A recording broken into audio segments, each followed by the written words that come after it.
നമ്മൾ കഴിക്കുന്ന ഭക്ഷണം ഹലാൽ ഫുഡാണെങ്കിൽ അതിൻ്റെ ഗുണങ്ങളൊന്ന് മനസ്സിലാക്കിയാലോ.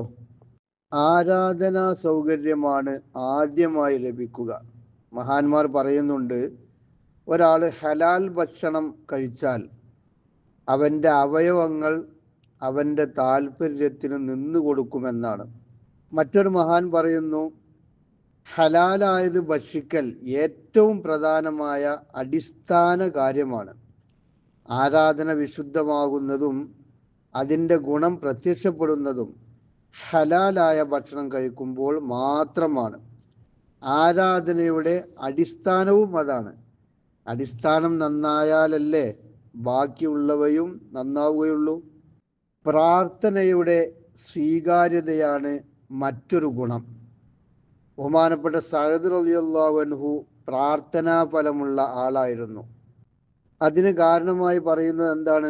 ദുആ ഫലവത്താവാൻ എന്ത് ചെയ്യണമെന്ന് ചോദിച്ചപ്പോൾ ഭക്ഷണം ഹലാലാക്കിയാൽ മതി എന്ന നബി സല്ലല്ലാഹു അലൈഹി വസല്ലം തങ്ങളുടെ മറുപടി ജീവിതത്തിൽ പ്രാവർത്തികമാക്കി.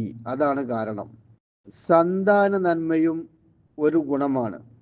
ഒരു സ്ത്രീയിൽ ഗർഭലക്ഷണം പ്രത്യക്ഷമായാൽ ഹറാമായ ഭക്ഷണം ഒഴിവാക്കണം.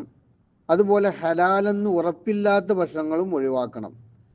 അതായത് പിശാചിന് ഒരിടവും നൽകാത്ത വിധത്തിൽ കുട്ടി വളരണം.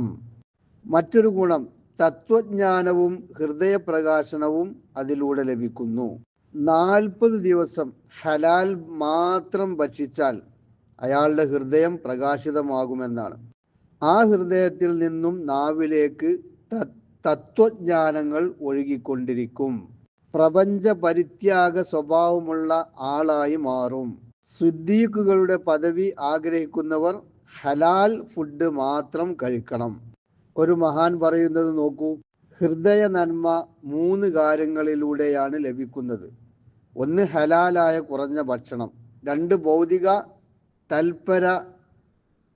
ഭൗതിക തൽപരരിൽ നിന്ന് അകന്നു നിൽക്കുക, 3-മത്തത് മരണചിന്ത ഉണ്ടാവുക. രോഗത്തിൻ്റെ ചികിത്സ കൂടിയാണ് ഹലാലായ ഫുഡ്.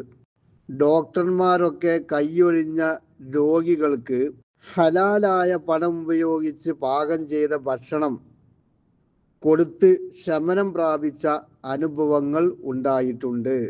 ഒരു നാട്ടുകാര് ഹലാൽ ഭക്ഷണശീലമാക്കിയപ്പോൾ കൂടുതൽ ആലിമുകളെ നൽകാൻ അവർക്ക് സാധിച്ചു അത്രേ.